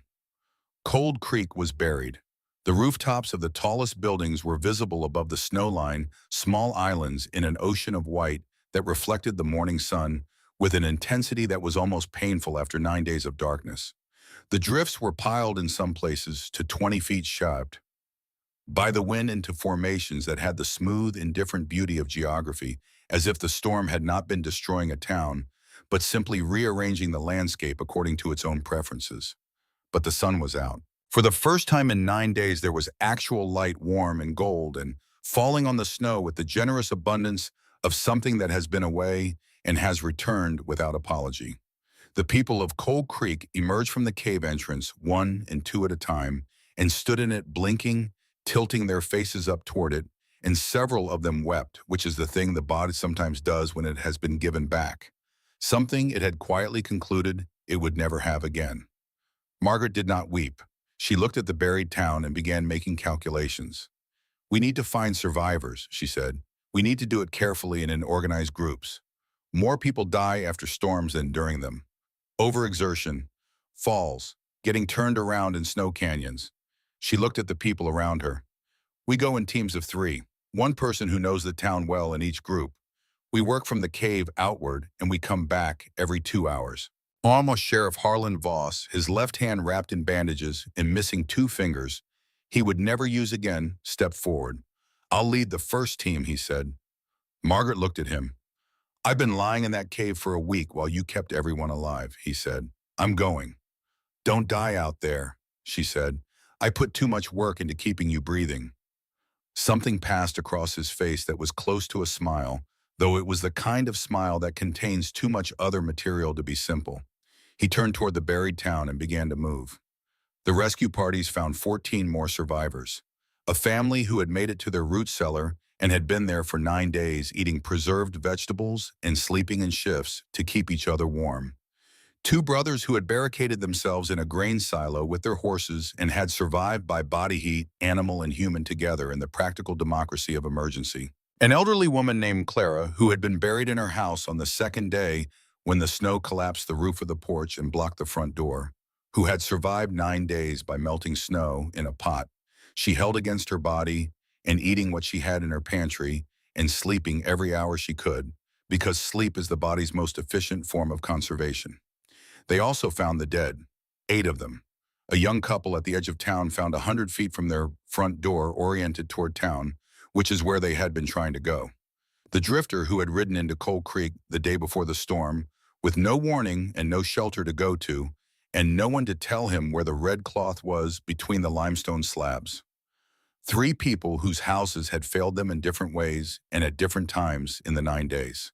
And Reverend Elias Cade. He was found in his church, which had held structurally. The walls were standing, the roof had not come down. But on the 3rd day, the crack had appeared at the junction of the roof and the north wall, and through that crack, so thin a knife blade would have had difficulty passing through it, the cold had entered with the patience and thoroughness of something that has no deadline. They found him kneeling at the altar. His hands were folded in the posture of prayer. His face was the face of a man who had been talking to God when the cold finished what it had started, peaceful in the specific way of a person who was doing exactly the thing they most believed in when the end came. Dr. Holt found the journal in the inside pocket of the Reverend's coat. He brought it to Margaret without opening it, which was the most tactful thing Margaret had ever seen him do. She opened it in the main chamber by firelight, with the people who were still alive sitting around her in the cave. The Reverend had called a hole in the ground and a pagan dwelling and an embarrassment to God's proper order. The last entry was dated February 17th, 1884. The handwriting was unsteady, the letters large and crowded in the way of hands that are fighting cold and losing. She read it aloud because it seemed to require being spoken rather than silently absorbed. I have been wrong about Mrs. Holbrook. I called her work pagan when it was providence. I preached that God placed us above the earth while she built a shelter in the earth that is saving dozens of lives. I prayed for God's protection while she built it with her hands. If anyone finds this, tell her, I understand now. The meek shall inherit the earth, and sometimes they also save it. God forgive me for my pride. The cave was silent for a long time after she closed the journal. Nobody tried to fill the silence, which was the right thing to do with it. The town meeting was held inside the Holbrook Caves 3 days after the storm broke, when the surviving population of Coal Creek had been counted and the dead had been accounted for, and the immediate work of rescue was finished enough that the larger question of what came next could be addressed. 41 people gathered in the main chamber. They sat on the sleeping platforms and leaned against the limestone walls and crowded together in the space that had been for 9 days the only thing standing between them and the storm's arithmetic. Children sat in their parents' laps. Old Clem Briggs occupied a seat near the fire that had been saved for him without discussion, the informal respect that accumulates around a person who has lived long enough that everyone understands they are sitting near something scarce. Margaret stood at the back of the chamber, near the medical station, next to the spot where she had sat on the first night and worked on Harlan Voss's frozen hands. She had not asked to be the center of this gathering. She had not arranged for it. She was there because the cave was hers, and because 41 people had collectively agreed without a formal vote that this was where the meeting belonged. Mayor Aldous Price stood at the front. He had survived 9 days alone in his wine cellar with a single candle and a jar of preserved peaches in complete darkness after the candle ran out, which is its own education. He had been found on the 3rd day of rescue dehydrated and disoriented, and he had spent 2 additional days recovering in the cave under Margaret's medical supervision, which had given him a considerable amount of time to think. He stood at the front of the chamber with his hands at his sides, and he looked at the 40 people around him, and he did not look like the man who owned the bank and the 3 best buildings in Cold Creek. He looked like a man who has had the things that made him feel large removed from him and has discovered in their absence what he actually is without them. I owe Mrs. Holbrook an apology, he said. We all do. He paused. Nobody in the chamber moved. 2 years ago, this woman came to our town and began building something none of us understood. We called her unstable. We called her an embarrassment. We said her work reflected poorly on Coal Creek. His voice did not break, but it thinned the way voices thin when they are carrying more weight than they were designed to carry comfortably. She came to my office the morning of the storm and told me exactly what was going to happen. I told her to go back to her hole and stop frightening people. He looked directly at Margaret across the length of the cave. 27 people are alive because of you. 27 people who would be dead right now if you had listened to us, if you had given up, if you had stopped building when we gave you every reason to stop. He paused. I have to tell you something I have not told anyone, he said. My land surveyor examined this property before Mrs. Holbrook purchased it. He told me it was the finest natural shelter site within 50 miles in every direction. I knew this. I had plans to purchase this land myself to build a community shelter that would bear the town's name. He stopped. I wanted to do the right thing, but I wanted credit for it. Mrs. Holbrook bought the land first and built the shelter without asking for credit from anyone, and I spent 2 years trying to undermine her work because I could not tolerate that she was doing correctly what I had only planned to do for my own benefit. He bowed his head. I was wrong about all of it, and I am sorry. The chamber absorbed this. Doctor. Prentice Holt spoke next, getting himself upright with his makeshift crutch and addressing the gathering with the deliberateness of a man who has been composing his words for several days. I have 2 degrees from universities that I have allowed to substitute for wisdom for the better part of 40 years, he said. I stood in the middle of Main Street and publicly diagnosed this woman as mentally unbalanced because she cited scientific principles I should have recognized and chose instead to dismiss because they came from a source I had decided in advance was not credible. He looked at Margaret. I am sorry for what I said on that street. I am sorrier for the effect it had. And I am asking your forgiveness, not because I deserve it, but because it's the only honest thing I have left to offer. Harlan Voss held up his bandaged left hand. 2 fingers, he said. That's what it cost me to do the right thing 6 days too late. He looked around the room. She saved my life. She saved a little girl's life. She did it knowing what I'd said to her and what I'd done. She forgave me before I ever asked because that's who she is. He stopped. I just wanted everyone here to know what kind of person built this place. Cole Harmon walked to the front of the chamber. He was 25 years old and he had the look of a man who has spent 9 days in a very small space with the memory of himself at 23 announcing the odds on a widow's death, and the experience had not been comfortable. He reached into his coat pocket and brought out everything that was in it, some paper bills, some coin, the physical remainder of a young man's savings, and he set it on the flat rock that served as a table in the main chamber. He did not say anything.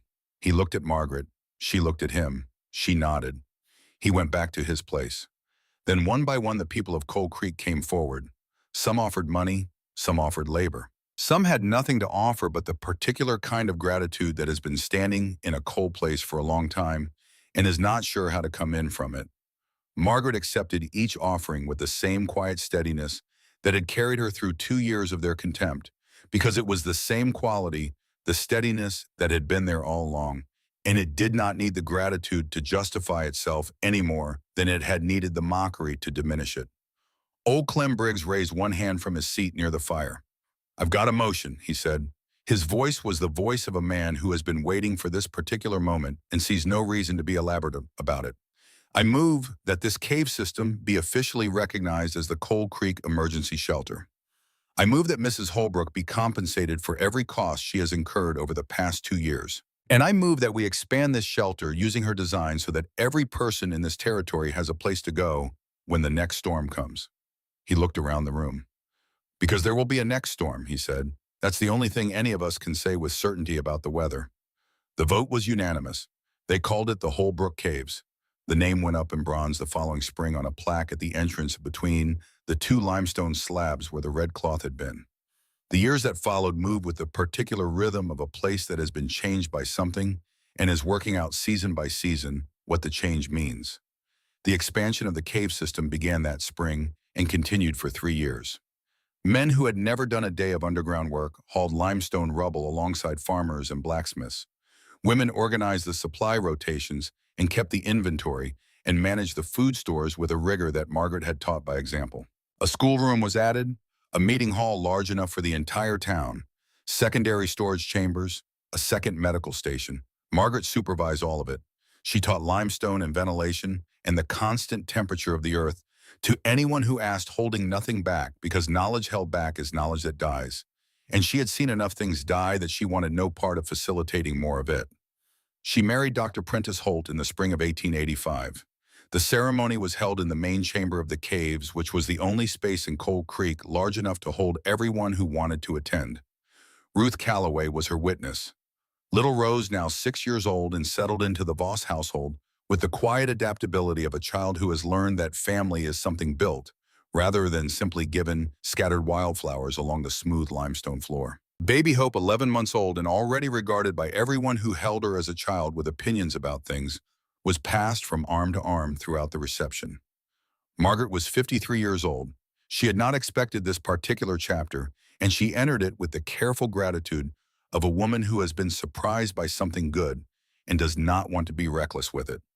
Every Sunday from 1885 onward, she held what she called lessons in the cave. Children from across Cold Creek and eventually from neighboring settlements came and sat in the main chamber, while she taught them to read weather, to identify medicinal plants, to understand what the ground beneath their feet was doing and why. She taught them the things her father had taught her and the things she had worked out herself and the things she had learned in field hospitals and mining camps and 2 years of solitary labor underground. She called it knowledge that stays. The children called her Grandmother Stone. She loved the name more than any other title she was offered in the years that followed, and she was offered several, including one from the territorial government that involved a formal ceremony and a letter from a man in Helena who had never visited Cold Creek and spelled her name wrong in the official documents. Harlan Voss retired from the sheriff's position in 1889. He spent his remaining years teaching survival skills to young people and helping maintain the cave system and doing the accumulated good works of a man who understands that the debt he owes can never be fully paid and has decided to spend the rest of his life in the attempt anyway. He adopted Rose formally and gave her his name. She grew up to become a school teacher. She named her first son Harlan. Cole Harmon never placed another bet.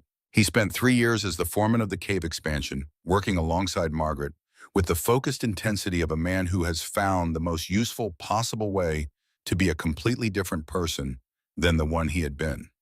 He married a school teacher from Billings in 1886. He named his first daughter Margaret. When people asked him why, he always gave the same answer: because she let me in when she had every reason to leave me outside. Bayhope grew up with her mother Willa's curiosity and her own particular stubbornness about the shape of things and the reasons they were shaped that way. At 18, she told Margaret she wanted to study engineering. She wanted to design shelters. She had some ideas about improvements to the ventilation system that she wanted to test. Margaret gave her the journal her father had kept in the Cornish mines, the old leather book filled with Arthur Briggs' careful notes on underground temperature and airflow and the specific properties of different kinds of stone. The handwriting was her father's, small and precise, the writing of a man who took seriously the idea that the things he knew should outlast him. "Guard this," Margaret said. "Add to it. Your knowledge should be larger than mine, not merely preserved." Hope kissed her cheek. "I'll make you proud, Grandmother Stone." "You already have," Margaret said. "You did that on the night you were born." Buck died in the summer of 1890. He had been with Margaret for 11 years, which is a long time for any dog, and an extraordinary time for a dog that had survived what he had survived on the Montana prairie in the winter of 1879. His muzzle had gone entirely gray. He moved slowly. But he moved every day for as long as he was able, maintaining his watch at the cave entrance with the same patient vigilance that had characterized his entire life. On his last morning, Margaret carried him out to the entrance of the cave and sat with him in the sun. It was a July morning, the kind of Montana morning that makes people understand why anyone would leave Missouri and walk 1,000 miles into an uncertain future.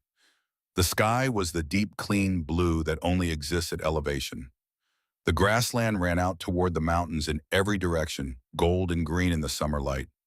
Margaret sat with Buck in that light and stroked his gray muzzle and talked to him the way she had talked to him for 11 years, quietly, without expecting a response, simply offering him the sound of her voice because it was what she had to give. She told him what a good dog he was, the best dog, the most faithful friend she had ever had in a life that had contained some faithful friends. She told him about the day she had found him in the snow, pressed between Everett and Stellan, still breathing, when nothing should have been breathing. She told him she had never entirely understood what had kept him alive through that night, whether it was stubbornness or loyalty, or simply the particular persistence of a creature who had decided that his people needed him and had refused to let that need go unmet. He died in her arms with his nose pointed toward the sun. She buried him at the entrance to the caves where he had kept his watch for 8 years. The headstone was simple limestone shaped and smooth with the same tools she had used on the cave floor. Buck, 1879 to 1890. He found me in death. He stayed with me in life. The best friend a woman could have. Margaret Holbrook died on the 14th of March, 1912. She was 80 years old. She died in the house she had shared with Prentice Holt for 27 years in the bed they had shared, with his hand holding hers. He was 89 years old, and he had the particular stillness of a man who is doing the hardest thing he has ever done, which is holding on without holding back. Her last words were Everett's name, and then Stellan's. She said them the way you say the names of people you are about to see after a very long time apart, with the particular quality of anticipation that is not quite excitement and not quite relief, but contains elements of both. She was smiling when she said them. The funeral was the largest Cold Creek had ever seen. People came from across Montana from the mining settlements and the farming communities and the towns that had been founded in the years since the Great Storm of 1884. Some of them had survived the storm in the caves. Some of them were the children of people who had survived. Some of them had simply heard the story the way certain stories travel across landscapes and generations, because they contain something that people need to carry with them. Governors and farmers, doctors and miners, children who had been born in the caves, and grandchildren of people who had sheltered there. A young woman from the State University who had been studying Margaret's ventilation design for her engineering thesis. An old man from a town 40 miles east who said he had built a shelter under his barn using principles he had learned from a pamphlet Margaret had written in 1898 and distributed through the Territorial Agricultural Office. They buried her in a chamber that had been prepared for the purpose in the cave she had built alongside a memorial stone for Everett and Stellan. The inscription on her stone was simple, the way the stones of people who have done large things are often simple because the stone does not need to argue the case. Margaret Holbrook, 1832 to 1912. Wife of Everett, mother of Stellan, healer of many. She turned tragedy into purpose. She turned mockery into grace. She prepared the way for all who came after. Below this in smaller letters, words that had been her father's before they were hers. The sky can turn on you in an instant. The earth keeps its promises. In 1978, a research team from Montana State University entered the Holbrook Caves with equipment that Margaret Holbrook could not have imagined and would almost certainly have understood immediately. They carried instruments that measured temperature to 1/100th of a degree, devices that tracked airflow in cubic feet per minute, cameras that could photograph stone formations in complete darkness with a flash of light faster than the eye could register. They had been sent by the university's Department of Geological Engineering to assess the structural integrity of a cave system that had been designated a state historical landmark in 1962 and was being considered for national designation. The lead researcher was a woman named Dr. Nora Whitfield, 41 years old, a structural engineer who had spent her career studying historical construction techniques and their relationship to modern engineering practice. She had read everything available about the Holbrook Caves before she entered them. She thought she knew what to expect. She was wrong. The temperature in the main chamber, measured by 3 separate instruments at 3 separate times of day, was 54 degrees Fahrenheit. The same in the side chambers, the same in the storage rooms, the same in the passage to the spring where the underground water still ran clear and cold and undiminished after 94 years. Outside, it was February. The temperature above ground was 14 degrees below zero. Inside the Holbrook Caves, it was 54 degrees, the same as it had been in July, the same as it had been in February of 1884, the same as it had been as far as anyone could determine for the entire geological history of the formation. The ventilation shafts moved air through the cave system in a continuous cycle, drawing fresh oxygen in through the lower opening and pushing carbon dioxide out through the upper one, exactly as designed. Exactly as Margaret had designed them, using techniques her father had described from Cornish mines that had themselves been operating for a century before he arrived in them. Dr. Whitfield's instruments measured the airflow and calculated that the system could support 50 people breathing normally for an indefinite period without any mechanical assistance. No pumps, no fans, no machinery of any kind, just physics. Reliable and indifferent and always present. The timber supports that Margaret had dragged 20 miles and installed by hand in 1882 and 1883 had done something that no engineer on the team had anticipated. Over 94 years, the limestone had grown into the timber. The calcium carbonate in the stone dissolved in groundwater and redeposited over decades had bonded to the wood fiber at the interface between the two materials, creating a composite structure that was measurably stronger than either the stone or the timber would have been alone. Modern engineering practice recommended replacing timber supports in underground structures after 50 years. Margaret's original support at 94 years showed no signs of failure. The structural analysis suggested they could stand for another century without intervention. She had built something that improved with time, but it was the final chamber, the deepest room in the cave system, that stopped the research team in their tracks. The walls were covered in writing, not painted, carved. Cut into the limestone with a sharp tool stroke by stroke, with the patience and deliberateness of someone who understood that what they were writing needed to outlast not just a season or a decade, but the indefinite future needed to survive whatever came next, needed to be readable by people whose names she could not know and whose circumstances she could not predict. Temperature records from the 9 days of the Great Storm of 1884, measured twice daily and recorded in Fahrenheit with the outside temperature alongside the cave temperature in parallel columns. Food distribution tables showing exact portions for 27 people across 9 days, with notes on adjustments made for children and cold injury patients. A technical diagram of the ventilation system drawn in cross-section, with measurements annotated accompanied by a written explanation of the physics that made it work. And at the end, in the same careful hand, a set of instructions for delivering a child in emergency conditions drawn from 47 years of medical experience and written with the specificity of someone who understood that the person reading it might have no medical training and no other resource and no time. She had known that paper would not last. She had known that books decay and documents are lost, and that the things people write on perishable surfaces are at the mercy of fire and flood and time. And so she had written in stone. She had written for people she would never meet, in a language that time could not erase, using knowledge that her father had given her, and experience that life had given her, and the 2 years of bleeding hands that had given her this particular wall on which to write it.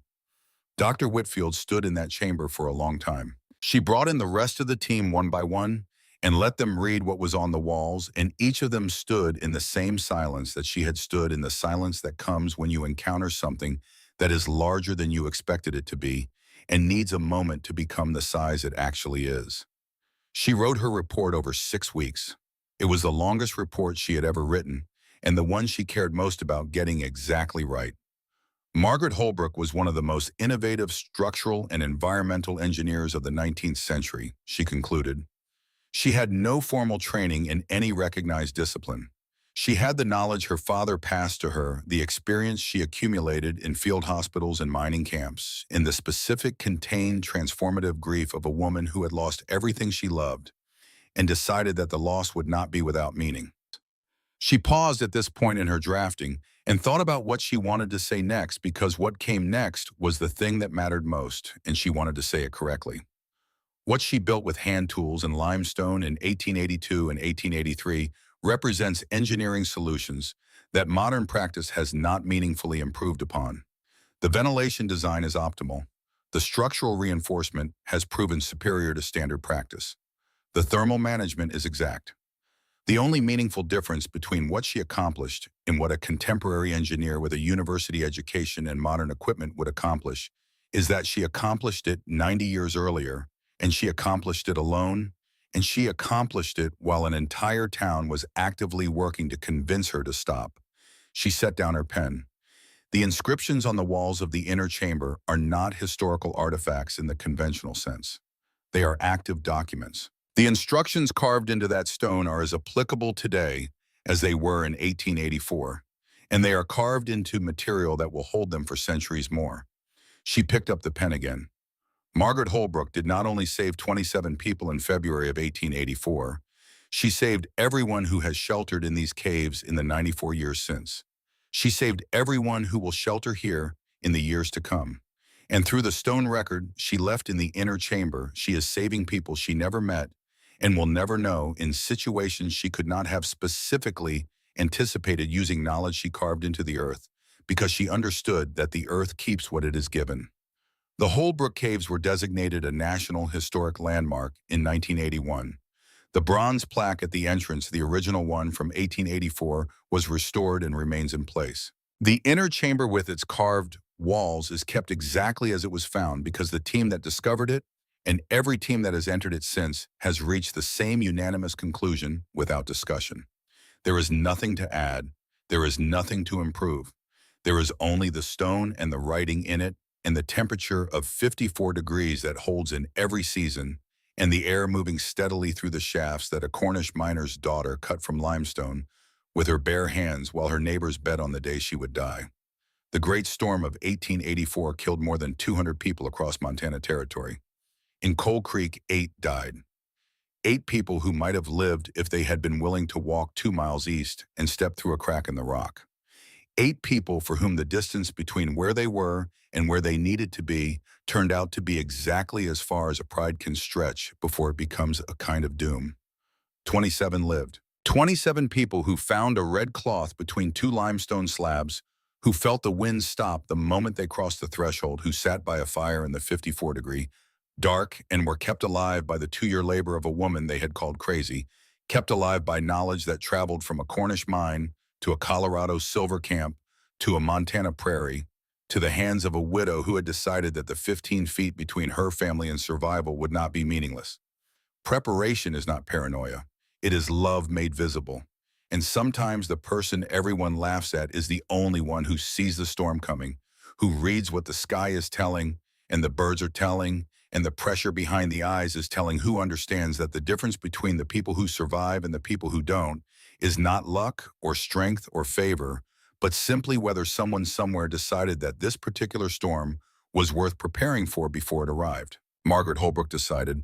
She decided it with a chisel and a hammer and 20 miles of rough terrain and timber that weighed 200 pounds in 3 years of mockery and 2 years of bleeding hands, in the absolute unfrightened conviction of a woman who had already lost everything and had therefore discovered what she was when there was nothing left to lose. She decided it 15 feet at a time.